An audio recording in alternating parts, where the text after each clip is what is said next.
Bekasi. Kita bahas di Kompas Petang bersama dengan Kepala Kantor SAR Jakarta, Desiana Kartika Bahari, dan Ketua Umum MTI, Haris Muhammadun. Selamat sore, Mas Haris. Mbak Desi, selamat sore. Selamat sore, Ya, Audrey. selamat sore, Mbak Audrey. Selamat sore, Desi. Iya, Mbak Desi, tentu kami di sini ingin mengetahui proses evakuasi yang berjalan sejak Senin malam sampai Selasa, butuh waktu belasan jam. Seperti apa waktu itu kesulitan evakuasinya, Mbak Desi? Ya, baik.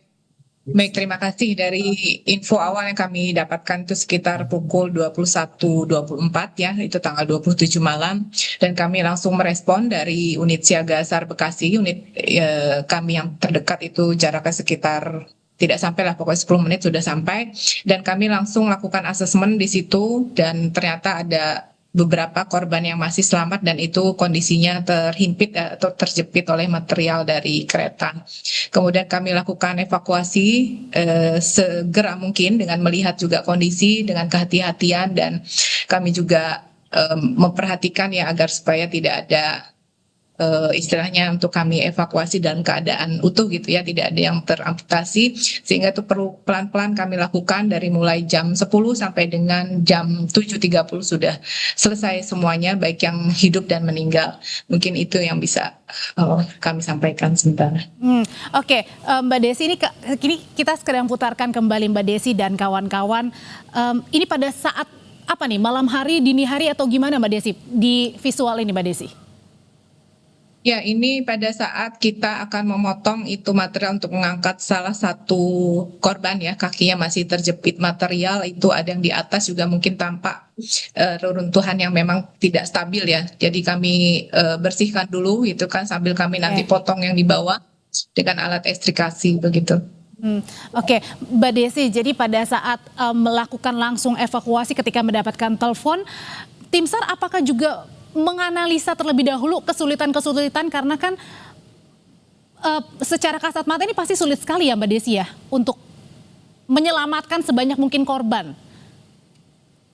Ya, pastinya pada saat kami sudah ke lokasi itu membawa peralatan yang diduga itu kalau crash berarti kan ada yang terhimpit ya atau terjepit, berarti yang kami bawa adalah peralatan ekstrikasi dan juga beberapa alat medis untuk pertolongan pertama.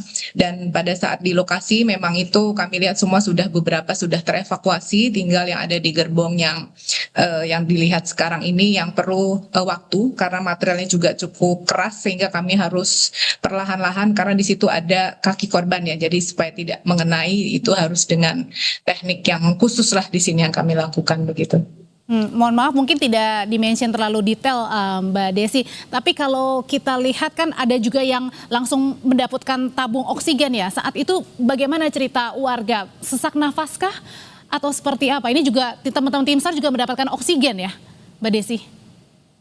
Ya betul, pada saat itu memang banyaknya orang ya sebenarnya di sekitaran lokasi sehingga udara itu sangat sedikit yang masuk gitu pada malam itu sampai dengan dini hari, dan dari damkar itu ada blower yang mereka juga bantu dan juga beberapa kipas angin itu bisa dilihat dari tangga. Dan untuk korban ini pakai oksigen memang tadi untuk sirkulasi udaranya dan juga dapat lebih fresh ya mereka, sambil kami juga melakukan evakuasi juga dibantu dengan dokter. Di situ ada para medis yang memang standby untuk menstabilkan korban dan juga memang ada beberapa yang korban menyampaikan sakit gitu ya, mungkin sudah lama untuk ingin cepat pulang gitu, cepat dievakuasi, tapi kami harus lakukan ini perlahan-lahan dulu karena tidak mudah gitu, jadi bertumpuk-tumpuk di situ kondisinya itu di gerbong yang ini dan kebetulan semuanya wanita pula gitu. Pada saat secepat mungkin ya pasti tim SAR kan ingin kemudian menyelamatkan korban secepat mungkin supaya banyak korban yang selamat begitu ya, tapi satu sisi juga tadi memang kendala yang dihadapi pada saat banyak sekali material-material yang membuat kesusahan tim evakuasi. Gimana Mbak Desi ketika banyak sekali yang ingin menyelamatkan, kemudian ketepatan itu bagaimana caranya bisa memilih? Ya, baik. Dengan kompetensi khusus di sini juga langsung dipimpin oleh Kepala Basarnas selaku SAR koordinator, juga langsung menghandle semua bagaimana itu mulai dari proses pemotongan di posisi dekat korban sampai dengan selesai. Itu juga beberapa hal kita lakukan secara terus-menerus dengan penggantian shift dari tim yang kami sudah bagi.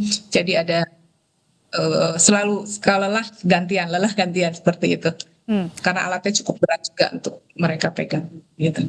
Oke, nah bukan hanya masalah evakuasi yang menjadi titik poin krusial pada saat menyelamatkan sebanyak mungkin korban kecelakaan, tetapi juga harus mendalami dugaan penyebab pasti kecelakaan terjadi, dan Presiden Prabowo pun sudah memerintahkan untuk menginvestigasi lebih lanjut dan harus juga diketahui seperti apa sebenarnya duduk permasalahannya.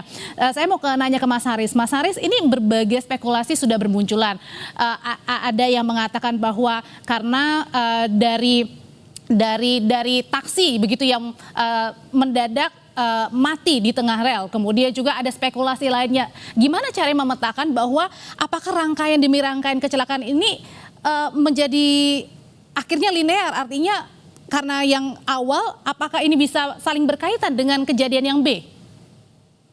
Ya, sebelum saya menyampaikan ulasan, saya pikir saya mesti disclaimer dulu karena KNKT sekarang juga sedang menyelidiki penyebab masalah terjadinya kecelakaan yang ada di stasiun Bekasi Timur. Namun demikian, kalau kita telusuri dari root cause-nya atau akar masalahnya adalah sebetulnya kita kan tahu bahwa berdasarkan Undang-Undang Perkeretaapian nomor 23 tahun 2007 kan persoalan perlintasan sebidang ini harus sudah tidak ada lagi sebetulnya dengan ada mandat daripada Undang-Undang Perkeretaapian tersebut. Artinya adalah ketika ada pun harus dilengkapi dengan fasilitas yang memadai, yaitu palang pintu, kemudian juga early warning system, kemudian juga petugas yang ada di sana. Nah, namun demikian tentunya tugas utama kita semua artinya adalah di perlintasan sebidang ini memang membutuhkan anggaran yang cukup besar untuk menjadikan simpang tidak sebidang, apakah itu flyover maupun underpass. Tapi intinya adalah itu merupakan mandat yang harus diselesaikan. Oke, tapi kalau menurut analisa Anda, Mas Haris, tanpa mendahului investigasi dari KNKT, kira-kira apakah ada keterkaitan yang sangat jelas Anda lihat antara satu peristiwa yang awal, yakni taksi ini kemudian berhenti di rel kereta, dengan peristiwa kedua? Ya sudah bareng tentu pasti, karena gini, sebetulnya ketika ada sistem yang gagal di listrik, ya kendaraan listrik, itu kan perlu ditelusuri apakah kegagalan sistem ini akibat human error dari pengemudi yang biasa atau tidak biasa menggunakan atau mengoperasikan mobil listrik tersebut, gitu ya. Ini berarti untuk kan mengemudi taksi ya?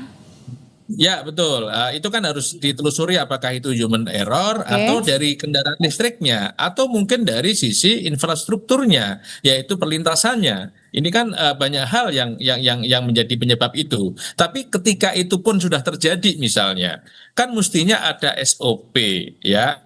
SOP yang dikeluarkan oleh otoritas, apakah itu Kementerian Perhubungan, dalam hal ini Ditjen Perhubungan Darat, atau Korlantas misalnya. Kalau terjadi misalnya sistem gagal listrik di perlintasan sebidang, apa cara bertindaknya?